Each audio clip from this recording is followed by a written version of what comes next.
তুলে হয়ে গেছে, দাড়ি সাদা হয়ে গেছে, চোখের জ্যোতি চলে গেছে, এরপরেও নামাজও পড়ে, সুদও খায়, নামাজও পড়ে, ঘুষও খায়, নামাজও পড়ে, পরের আল ফেলে। এর নাম লোভ। এর নাম কি? লোভ। লোভের দুইটা দিক, একটা হলো ভালো আর একটা হলো মন্দ। ভালোটা যেটা, এই দুনিয়ায় যদি ভালোটা অর্জন করতে পারি, কবর জগৎ হবে আপনার আমার জান্নাতের ঘর বাড়ি। সুবহানাল্লাহ বলেন। বর্ণনায় আসছে বনি ইসরাইলের তিনটা লোক দুনিয়ার দৃষ্টান্ত দিতে গিয়ে উল্লেখ করছেন, দুনিয়ার দৃষ্টান্ত দিতে গিয়ে উল্লেখ করছেন যে তিনজন যুবক রাস্তা দিয়ে যাইতেছে দুনিয়া অন্বেষণ করার জন্য, কামাই করার জন্য। কিছুদূর পথ অতিক্রম করার পরে একটা ব্যাগ পাইছে, থলে পাইছে, পুটলা পাইছে, এটারে খুলছে। খোলার পরে ভিতরে নজর করে দেখে চারটা স্বর্ণের বার, স্বর্ণের টুকরা। বলেন তো সোনার প্রতি লোভ আছে না নাই? আরো ধীরে বলেন, আছে না নাই? এই লোভটা পুরুষের বেশি না নারীর বেশি? আরো ধীরে বলেন, কার বেশি? কার বেশি? আপনার সংসার ভাঙ্গা চলে যাবে যদি 8-10 ভরি স্বর্ণ পাওয়া যায়। কারণ দুনিয়ার লোভ এটা নারীর ভিতরেও বুদ্ধমূল, পুরুষের ভিতরেও বুদ্ধমূল। তবে হ্যাঁ, সরকারে দো আলম নবী বলেন, قال رسول الله صلى الله عليه وسلم الدنيا سجن المؤمن وجنة الكافر। আল্লাহু আকবার বলেন। আল্লাহ নবী বলেন, দুনিয়াটা হলো মুমিনের জন্য কারাগার, মুমিনের জন্য কারাগার, মুমিনের জন্য কারাগার। আর কাফের জন্য, কাফেরদের জন্য দুনিয়াটা হলো জান্নাত। খোদার কসম, এই দুনিয়ার মাছি মশার পাখার পরিমাণ দামও যদি আল্লাহর কাছে থাকতো, মুমিন যদি পৃথিবীতে না থাকে, 1 সেকেন্ডের জন্য কোনো কাফের বেঈমান আল্লাহর রহমতের 1 ফোঁটা পানি পান করতে পারত না।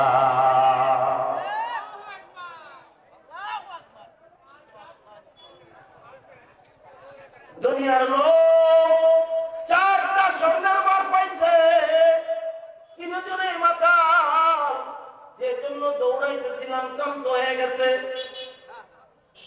মানুষ 3টা স্বর্ণের বার কয়টা? আর যদি বলেন কয়টা? বার মানে বড় স্বর্ণের টুকরা, ধরেন স্বর্ণের বিস্কিট, স্বর্ণের বড় বড় দলা। এদের মধ্যে থেকে একজন বেশি চালাক, ও একজনকে ডাক দিয়ে কই, আমি যা বলি তুই তাই বলবি, খবরদার কথা বেশি বলবি না, তাতে আমাদেরই লোক। ও ডাক দিয়ে কয়, দোস্ত আমরা তো এখন আছি এই মুক্তির মোড়ে, আমরা তো আছি মধ্যপাড়ায়, এই রাস্তার এখানে। ও তুই যা যা, কোলা বাজার থেকে, ভান্ডারপুর বাজার থেকে আমাদের জন্য কিছু খাবার নিয়ে আয়। আমরা খাবার খেয়ে এখান থেকে গিয়া এই 3-4টা স্বর্ণের বার বদল গেছে কোন বড় স্বর্ণকারের কাছে নিয়া, 3জনে তো 3টা নেব, আরেকটা তো কেটে ভাগ করা লাগবে। ও যে একটু বোধায় ডাক দিয়া কয়, তাহলে চলেন না কেন একসাথে যাই, ওখানে খাই তারপরে যাই। ও কই, তুই বেশি বুঝিস। দেখবেন দুনিয়াতে এরকম কিছু লোক আছে যারা নিজেদেরকে খুব চালাক মনে করে। কথা বলেন, কথা বলেন। এই তোমার কপালে যদি 2টা চোখ থাকে, আমার কপালেও তো 2টা চোখ। কথা বলেন। তোমার যদি 2টা কান থাকে, মসজিদের ইমাম সাহেবের 2টা কান। তোমার যদি 2টা হাত থাকে, ওনারও 2টা হাত আছে, ওনারও 2টা পা আছে। তোমার বিবেক আছে, ওনার বিবেক আছে। তুমি কি মনে করতেছো যে দুনিয়া তুমি বোঝো আর হুজুর বোঝে না? খোদার কসম, হুজুর দুনিয়া বোঝে, তবে আল্লাহর পয়গম্বরের বাতলায় দেওয়া পথ অনুযায়ী বোঝে, যার কারণে বিপদের সময় ওরা অন্য কোন রাস্তা নাহি খোঁজে।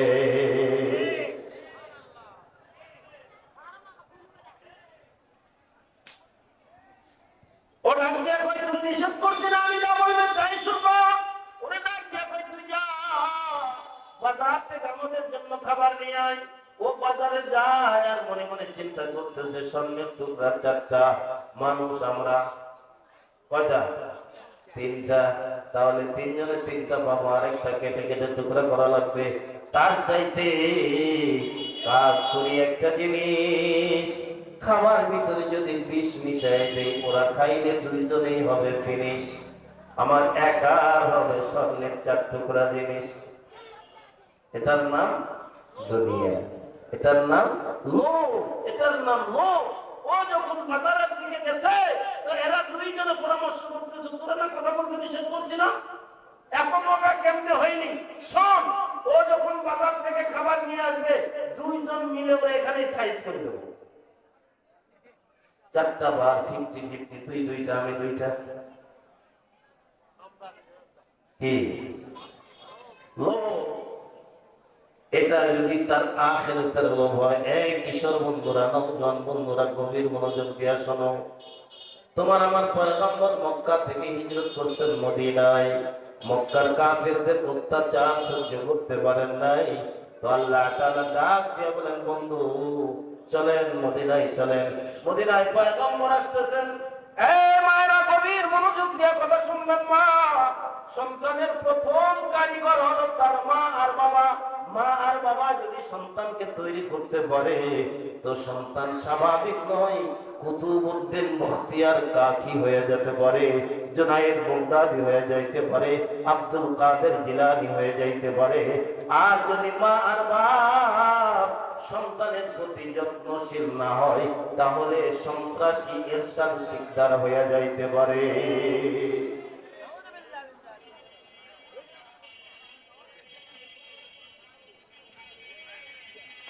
মদিনার মায়েরা বাবারা সন্তানদেরকে তালিম দিচ্ছে, কারণ খবর চলে গেছে সরকারে দু আলম নবী মদিনায় আসতেছে, বিশ্ব পয়গম্বর মদিনায় আসতেছে। এই ঘোষণা আল্লাহ আসমানি যত কিতাব কোরআনের আগে নাযিল করছেন, সব কিতাবে আল্লাহ বলেছেন, এমনকি কোরআনেও আল্লাহ বলেছেন মুহাম্মাদুর রাসূলুল্লাহ।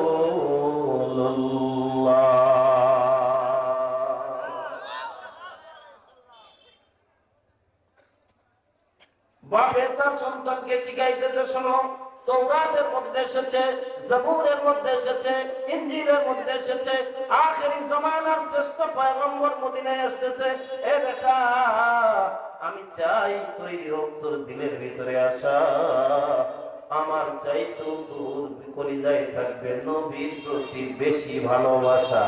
সুবহানাল্লাহ বলে। মদিনার ছোট্ট বালকদের প্রতি পর্যন্ত তাদের মা বাবা ট্রেনিং দিয়ে দিচ্ছে, শোনেন, ঘরে যদি বরকত চান 3টা কাজ করবেন। আজকে তো আমাদের ঘরে বরকত নাই, কথা বলেন, বরকত আছে? এত কামাই, এত কামাই, এরপরে মাস শেষে জীবন নিয়ে টানাটানি শুরু হয়ে গেছে, আগামী মাসটা কেমনে পার করবো, এই মাসটাই তো কোনো রকমের শেষে গেল। কথা বলেন, কথা বলেন, কথা বলেন। 3টা কাজ করবেন, ঘরে বরকত আসবে। 1 নম্বর, কোরআনুল কারীম তেলাওয়াত করবেন।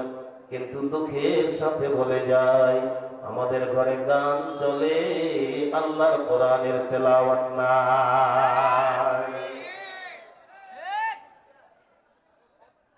1 নম্বর কোরআনের তেলাওয়াত, 2 নম্বরে কোরআনের ইজ্জত, 3 নম্বর কোরআন ওয়ালার ইজ্জত। কোরআন ওয়ালার ইজ্জত, এই 3টা কাম যদি করতে পারি, তো কোরআনের মালিক আল্লাহ আপনার ঘরে রহমত আর বরকত ঢেলে দেবে। সুবহানাল্লাহ বলেন। মদিনার ছোট্ট বালকদের কলিজায় নবীর মহব্বত আর ভালোবাসা ঢুকাই দিছে, মায়েরা ঢুকাই দিছে, বাপেরা শিখাই দিছে, এটা শোন, জান্নাতের লক্ষণ, নবীরে ভালোবাসবি, আমাদের চেয়েও ভালোবাসবি। আল্লাহর পয়গম্বর তওবা পল্লীতে আবু আইয়ুব আনসারীর বাড়ির কিনারায় মাহম থেকে নামছেন, তো মদিনার ছোট্ট বালকেরা আল্লাহর পয়গম্বরকে ঘেরাও করে ধরছেন, ও আনন্দের প্রতিশোধ যায়, তারে গাইতে আরম্ভ করছেন, তালাল বদরু আলাইনা মিন সানিয়াতিল বিদায় وجب الشكر علينا ما دعا لله هداي الله আকবার বলেন। ছোট্ট বালক, আপনার আমার পয়গম্বর সরকারে দু আলম নবী দাঁড়িয়ে আছেন, কোন বাচ্চা নবীজির কোমর পর্যন্ত রানের মাঝখান পর্যন্ত আল্লাহর পয়গম্বর হাঁটু গেড়ে বসে পড়ে